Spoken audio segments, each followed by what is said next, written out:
Bismillahirrahmanirrahim. Bismillahirrahmanirrahim. Assalamualaikum warahmatullahi wabarakatuh. Waalaikumsalam warahmatullahi wabarakatuh.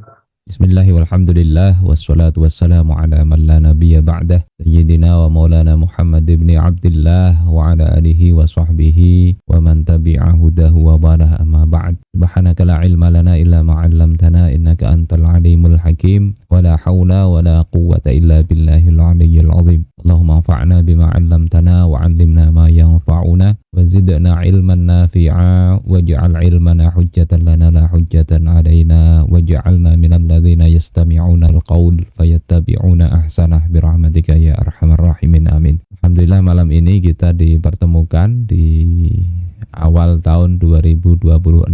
Nah, di beberapa pekan lalu itu marak berita ini ya, penangkapan selebgram ya, seleb TikTok Zar Bungas yang sebelumnya ini juga sudah terkena kasus ya, penistaan terkait dengan perilakunya yang ya arahnya ke gay ya. Kemudian ini terkena video mesum. Dia diberhentikan ya dari statusnya sebagai mahasiswa di salah satu kampus di Kalimantan Selatan. Yang menarik juga itu ada grup Facebook ya gay di Banjarmasin yang anggotanya itu lebih dari 5.000 orang. Efeknya mungkin ini adalah darurat HIV, AIDS ya. Banjarmasin itu tertinggi kasus di Kalsel. Sebelumnya kan daerah sekitar Balangan sana. Ini bergeser ke sini. Kemudian nomor 2-nya itu adalah di Banjarbaru. Ranking 2 terbanyak HIV AIDS. Nah, yang ketiga rankingnya itu adalah Kabupaten Banjar. Jadi semakin dekat-dekat dengan daerah kita ini, semakin tinggi kasus penyebaran virus HIV, ya penyakit yang sampai sekarang katanya masih belum ada bagaimana penyembuhannya. Yang kita bahas nanti insya Allah cuma 2 aja, enggak banyak. Yang pertama itu apa penyebabnya, kok bisa begitu? Laki-laki bisa kawin dengan laki-laki itu gimana? Terus yang kedua, bagaimana solusinya? Nah, kalau kita lihat penyebabnya itu pertama mungkin paling mudah menyalahkan ya setan. Ya, karena kalau nyalahin manusia nanti ada yang nuntut. Tapi kalau setan ya memang menggoda, sesuatu yang dekat dengan neraka itu dicoba oleh setan, dihiasi dengan sesuatu yang menyenangkan. Nah, Allah sendiri juga memberikan hiasan ya, hujibatin naru bisyahawat. Ya, neraka itu dihiasi, ditutup dengan sesuatu yang disukai nafsu. Kerjaan setan itu kan begitu. Zuyyina lahum yasu'u a'malihim. Dijadikan indah bagi mereka perbuatan buruk mereka. Sehingga hal-hal kalau memang maksiat itu yang membantu ya setan. Karena itu kadang ada orang yang punya istri cantik tapi masih selingkuh. Karena apa? Ya karena tadi di samping nafsu yang paling mudah disalahin kan setan. Oh, setan itu khilaf saya. Padahal ya setan itu cuma menggoda.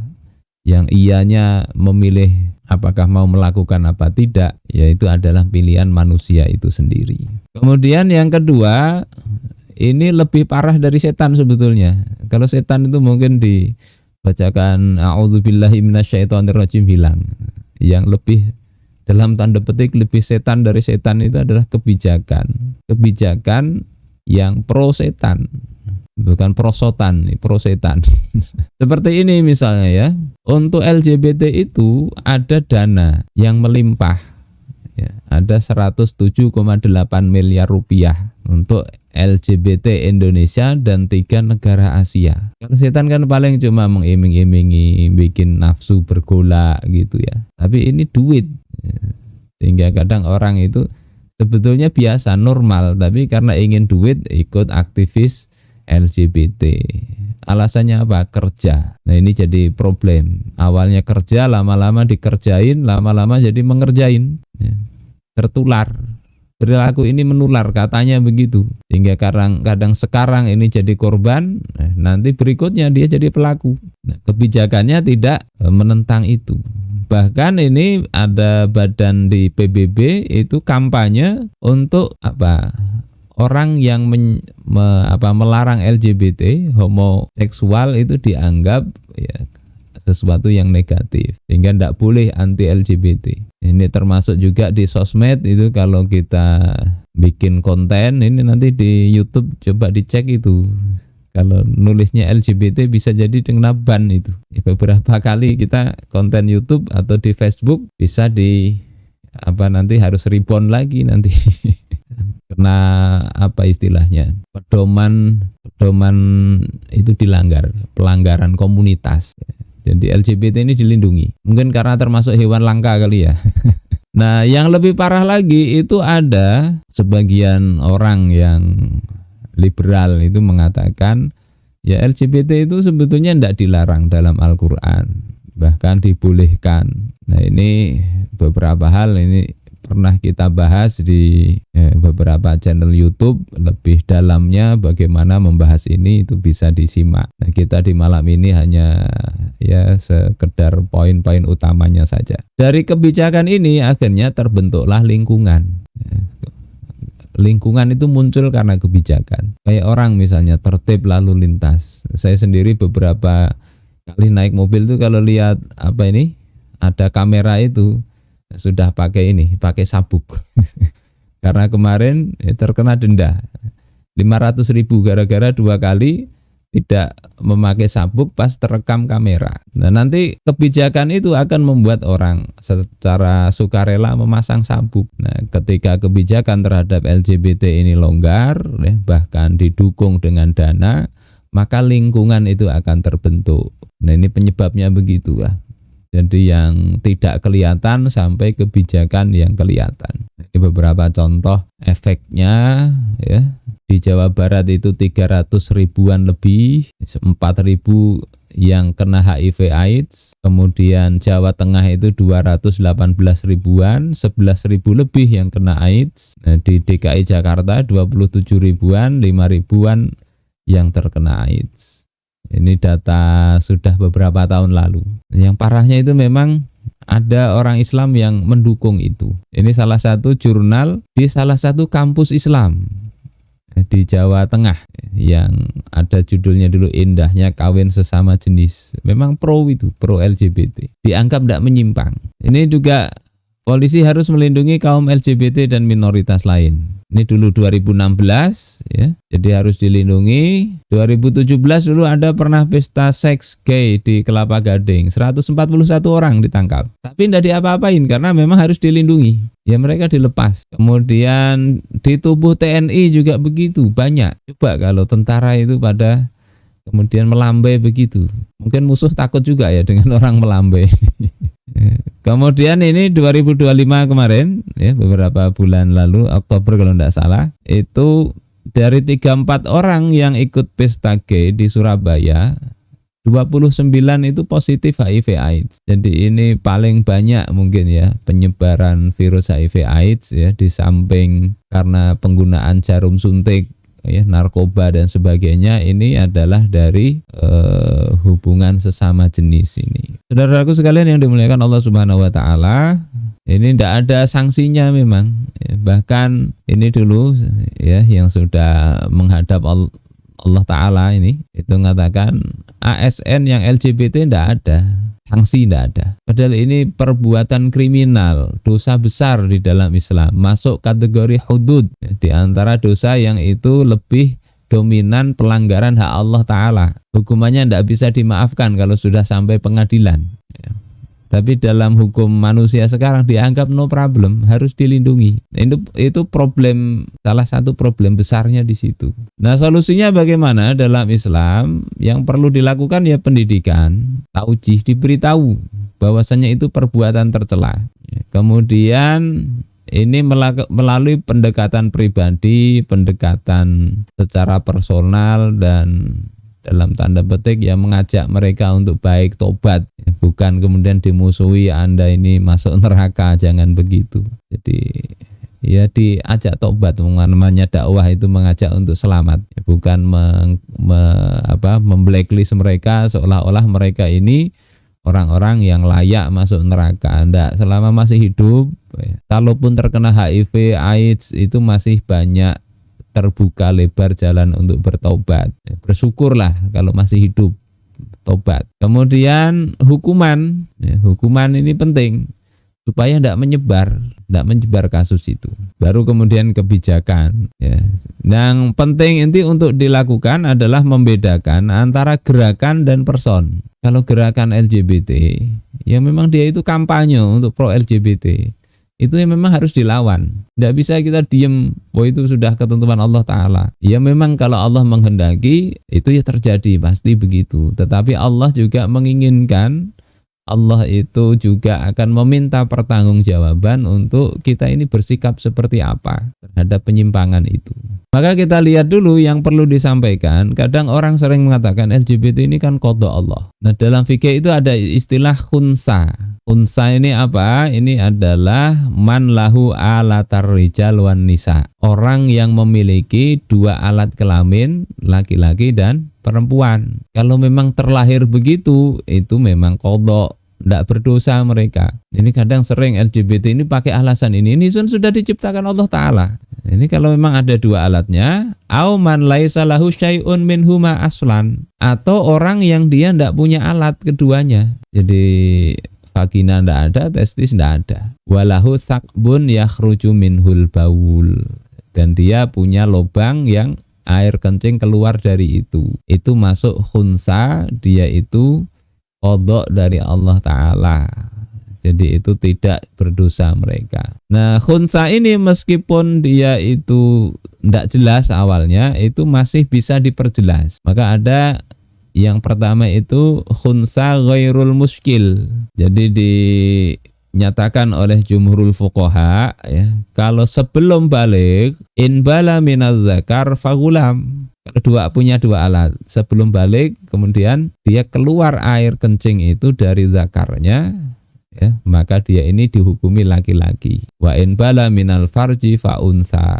Kalau dua alat tapi kencingnya dari faraj perempuan, dari vaginanya, maka dihukumi perempuan. Jadi sederhana begitu. Wa in bala minhuma jami'an fal hukmu lil asbaq. Ya, kalau kedua-duanya itu bisa kencing dari situ, maka hukumnya mana yang lebih dulu. Misalnya umur 9 tahun itu umur baru-baru lahir, misalnya kencingnya lewat zakar, berarti laki-laki. Pas 5 tahun ternyata vaginanya berfungsi juga, kencing lewat situ juga, berarti dihukumi dia sebagai laki-laki. Nah, kalau ternyata sama barengan, nah mana yang lebih banyakkan keluarnya air kencing. Jadi orang dulu sederhana saja menghukumi ini khunsa ya, tapi bisa dihukumi dia laki-laki atau perempuan. Kemudian yang kedua ada khunsa muskil. Khunsa muskil ini yang nggak bisa dihukumi laki-laki atau perempuan, sehingga memang ini ya namanya muskil, ya, problem. Kalau mungkin sekarang bisa dicek ini, dilihat organ dalamnya itu apa, ya, hormonnya ini ke laki-laki atau perempuan, bisalah itu ditentukan lewat kedokteran modern sekarang. Kalau dulu enggak. Jadi kalau khunsa, kalau sudah muskil, enggak bisa ditentukan lebih dominan mana laki-laki dan perempuan, dia dihukumi laki-laki sekaligus perempuan. Ya. Jadi kalau bicara aurat dia dihukumi perempuan. Tapi kalau dia ketemu dengan para perempuan, dia dihukumi laki-laki. Ya, jadi serba sulit ini. Ini khunsa yang betul-betul khunsa di dalam fikih itu begitu. Nanti agak panjang pembahasan ini. Tapi insya Allah secara fikih terselesaikan kalau masalahnya adalah qada. Nah yang jadi masalah ini adalah mukhonnas sekarang ini. Alatnya satu saja, tapi dia merasa salah pasang badan. Saya ini sebenarnya terlahir perempuan, cuma salah masuk jiwa saya ke jiwa laki-laki, ke badan laki-laki. Terus merasa berperilaku dia memposisikan diri meskipun laki-laki berperilaku seperti perempuan. Nah ini mukhonnas, ini haram, tidak boleh. Ya. Rasulullah SAW ya dalam hadis itu mengatakan la'anan nabiyyu al-mukhannasina minar rijal. Nabi SAW melaknat laki-laki yang menyerupai wanita, mukhonnas bukan khunsa. Wal mutarajjilati minan nisa, dan wanita yang menyerupai laki-laki. Ya. Kemudian Rasul katakan akhrijuhum min buyutikum. usir mereka dari rumah-rumah kalian, jauhkan, keluarkan mereka. Akhrajan Nabiyyu sallallahu alaihi wasallam fulanan wa akhraja Umaru fulanan. Kata Ibnu Abbas, Nabi mengusir si fulan dan Umar juga pernah mengusir si fulan. Ini hadis riwayat Imam Al-Bukhari. Jadi perilaku seperti ini ya, sekarang kadang malah disenangi ya. Termasuk TikToker itu yang ketangkep itu kan perilakunya kayak ya kadang orang menganggap itu lucu padahal itu haram ya, haram itu haram. Kemudian bagaimana pencegahannya? Kalau kita tahu ini haram, maka mulai kecil mestinya diperlakukan dengan benar ya. Dalam hadis riwayat Imam Abu Dawud ya, muru auladakum bis shalah wa hum abna'u sab'i sinin. Perintahkan anak kalian sholat saat mereka 7 tahun usianya. Wadribuhum 'alaiha wa hum abna'u 'ashrin. Pukul mereka kalau tidak mau sholat saat usia 10 tahun. Nah, kemudian Rasul katakan wa farriqu bainahum fil madaji'. Pisahkan antara mereka dalam tempat tidur mereka. Jadi ini salah satu pencegahan LGBT itu. Sejak kecil pisahkan tempat tidur. Jangan usel-uselan, berdempetan. Ini mau di pesantren atau mau dimanapun di rumah, kalau tidurnya itu jejernya rapet, apalagi nanti usia sudah agak besar itu kan bisa syahwatnya sudah muncul. Kadang bangun malam itu ada yang berdiri lebih dulu. Nah, kawannya nanti memain-mainkan. Itu bisa terjadi di pesantren, kadang bisa begitu. Akhirnya bisa terjadi itu homoseksual, bermuasal dari mungkin main-main. Nah, maka Islam mengajarkan pisahkan mereka dalam tempat tidur mereka. Nah, di sini ada para ulama beda pendapat tentang tidur satu kasur. Ya, ada yang mengharamkan secara mutlak meski di sisi yang berbeda. Ini misalnya oleh Imam Ar-Rafi'i. Jadi kalau anak punya kasur ya, kasurnya mestinya satu-satu. Ya, ada pendapat begitu. Ada yang kedua itu haram jika telanjang. Kalau tidurnya telanjang itu baru haram. Penjelasan Imam An-Nawawi dalam Syarah Sahih Muslim. Nah, amannya memang itu bisa dipisah atau ranjangnya ditingkat kalau bisa. Kalau lebar mungkin ya bisa satu sisi dengan sisi yang lain, mengamalkan pendapatnya Imam An-Nawawi. Asal masih pakai pakaian lengkap. Ini penting ya. Kalau anak-anak di pondok itu mungkin suruh pakai pendeng saat tidur itu. Kalau cuma sarungan bahaya. Diupayakanlah dicegah sedini mungkin supaya tidak terjadi ya hubungan sesama jenis itu.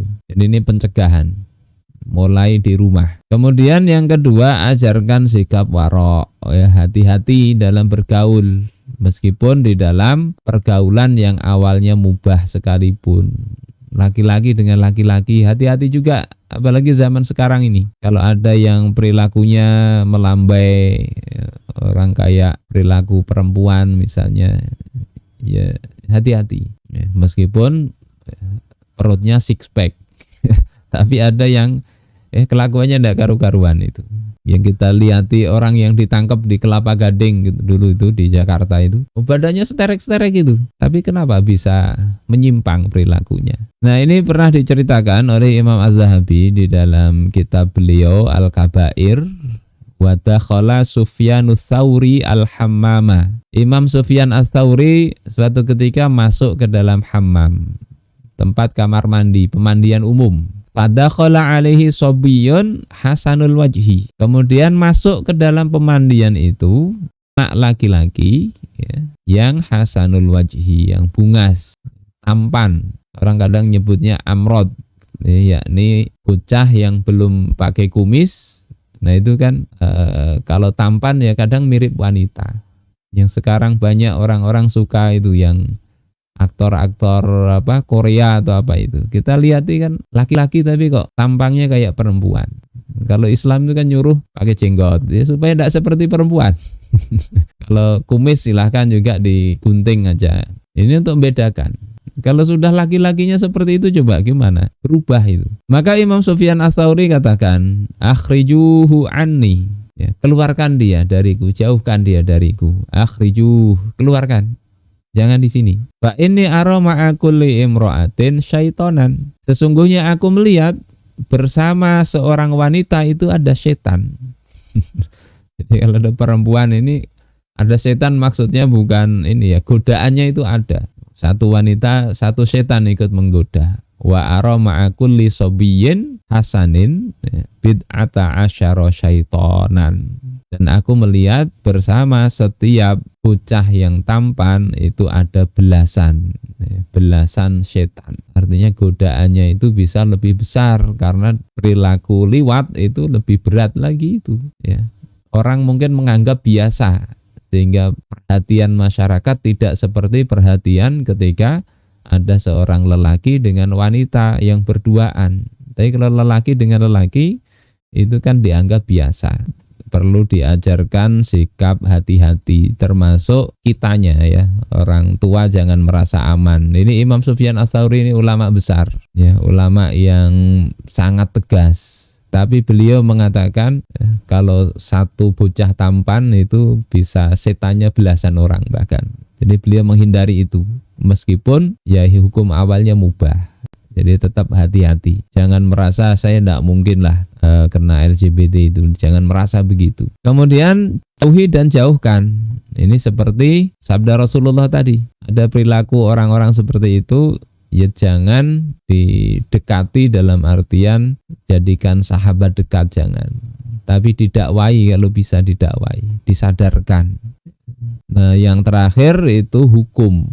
Yang ini yang diabaikan, justru dilindungi. Nah dalam hukum Islam, kalau sekedar kecenderungan tadi ya, kalau sekedar dia perilakunya yang laki-laki kayak perempuan itu ya cukup diusir aja dari rumah. Ya.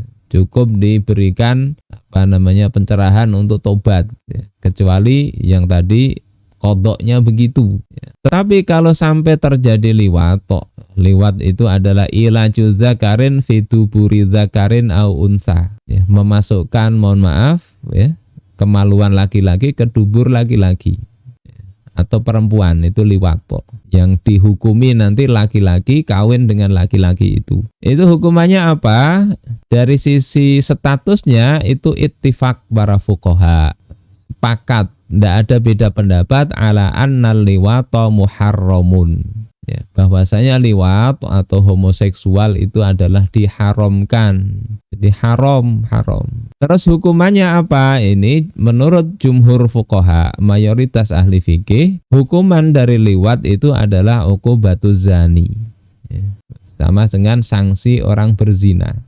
Jadi dirojam sampai mati kalau dia muhson dan dijilid, kemudian diasingkan. Ini mayoritas ulama begitu. Nah, kemudian di madhab Maliki, nah ini juga yang dinyatakan di dalam kitab Nizamul Uqubat, itu hukumannya mati.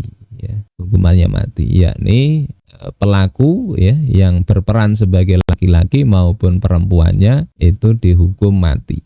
Jadi syaratnya kalau dia tidak dalam kondisi dipaksa. Kalau dipaksa ya enggak. Kemudian menurut mazhab Syafi'i ya, jadi had liwat itu had zina, wa fi qaulin ya, dalam satu qaul dalam mazhab Syafi'i, yuqtalul fa'il muhsanan kana au ghairahu. Ya, hukumannya mati, baik ya dia itu muhson atau enggak. Karena hadis dari Ibnu Abbas radhiyallahu an, man wajadtumuhu ya'malu 'amala qaumi Lut faqtulul fa'ila wal maf'ula bih. Siapa saja yang kalian jumpai melakukan aktivitas kaumnya Nabi Lut, yakni liwat, homoseksual, maka bunuhlah pelaku dan objeknya. Ini kalau suka sama suka. Nah ini dari sisi hukuman begitu.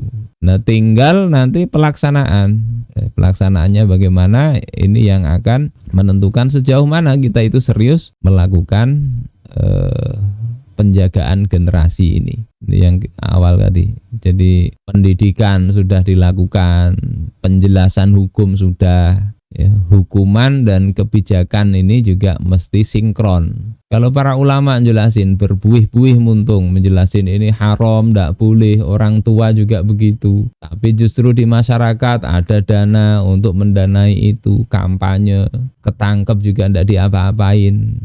Yaitu ibarat kita nanam padi, tapi rumputnya tumbuh itu justru rumputnya itu dipupuk, gulmanya itu menyerang padi. Membuang gulmanya tidak boleh. Gimana mau panen dengan baik? Mungkin ini untuk sekedar diskusi. Saya kembalikan ke Ustadz Ari. Assalamualaikum warahmatullahi wabarakatuh.